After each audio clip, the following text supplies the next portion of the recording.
You've probably heard that the animal world is full of hypnosis. And often, hypnosis is used by predators to more easily catch their prey. Well, you must have definitely seen how Indian men with strange pipes can make poisonous and dangerous cobras sway harmlessly in clay jars. And if you've ever been to Australia, then you will have definitely observed the strange movements of local guides who are trying to attract emus.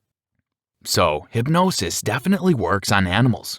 Let's now take a look at how you can hypnotize certain types of animals yourself. Chicken, hypnosis for beginners. If you've ever dreamed of becoming a hypnotist, performing in public and receiving applause after every show, it's time to make your dreams come true. To do this, you just need a couple of chickens. Did you know that of all the animals, the chicken is the easiest to put into a trance? Look, these chickens are clearly not tame and should not be subjected to barbaric treatment. But when these wonderful creatures see a straight line drawn with chalk or any other material on the ground in front of them, they fall into a trance. They will lie motionless and not even blink for an incredible 30 minutes if there's nothing else to distract them. Almost all animals have an instinct to freeze when they sense danger to life, and zoologists have noted that the not very large chicken brain, for some unknown reason, perceives this situation as a threat. We've tried to figure out why chickens are afraid of straight lines drawn with chalk on the ground, but not a single chicken wanted to talk to us. How to hypnotize a frog. Now let's move on to a more difficult task. Many people know that frogs are pretty credulous creatures. For example, small snakes seem to have a magical effect on frogs. It therefore makes sense that frogs have become the main diet of some snakes. At the sight of a snake, the frog simply cannot resist. Its body is paralyzed, and the cunning snake has no option but to enjoy a delicious and nutritious lunch, as in the best restaurants in France. But it turns out that a person can also hypnotize a frog. What an impractical animal it is. All you need is a medium-sized frog and a warm, hard surface. Gently take the frog in your hand and press its back into the warm surface. Just don't press too hard, or the hypnosis will be too deep. The reason for their trance is the same as for chickens. The frog feels that it is in danger of joining its ancestors in heaven, and its instincts take over. The body freezes, and the animal simply stops moving. Emu Hypnosis. What the hell is going on? Emus, to put it politely, are not the smartest of birds. And when nature created them, it seems to have taken a break when designing its instincts. When an emu sees a predator, it can do one of two things: stick its head in the sand or start running in circles.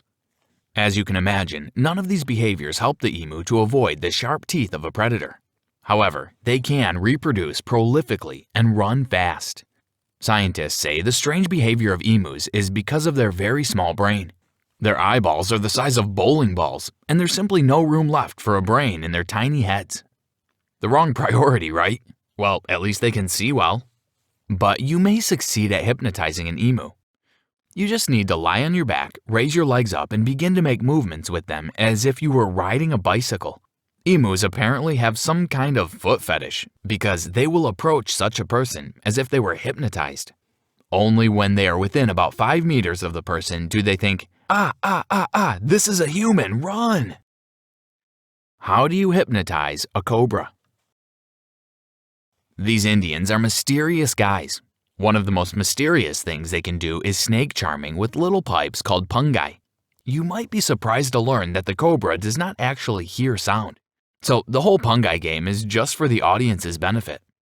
It turns out that the cobra, like any other snake, perceives the punga as a threat to itself. It begins to focus on the sinister instrument and react to its movements alone. It does not notice the other people around it. However, in India, there are almost no snake charmers left. The profession is considered a form of animal abuse, like the removal of fangs and venom glands, or even the stitching up of a cobra's mouth. So, in our civilized world, cobra hypnosis has become history. If you encounter a cobra in nature, the last thing you should do is get a punga out of your backpack and start playing. And the most interesting, how to hypnotize a cat. Have you ever wondered why cats become helpless when you pick them up by the neck? It used to be thought that this was just an instinct, as the mother can often grab her kittens by the neck as she carries them to safety.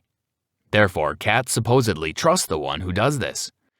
But scientists have proven that this is not the case. In adolescence, this instinct is forgotten. If an adult cat is grabbed by the neck, it will try to fight and can cause serious injury. If this is your cat and it trusts you a lot, it might hang from a strong owner's hand, but it won't experience any pleasure. It is more difficult to hypnotize a cat than a crocodile. The neck is really the weakest point of the cat, so by pressing the animal's neck into the floor, you can induce a state of freezing, especially if something totally unexpected has just happened. Unpredictable situations put cats into a stupor, but this stupor does not last long, only about 30 seconds.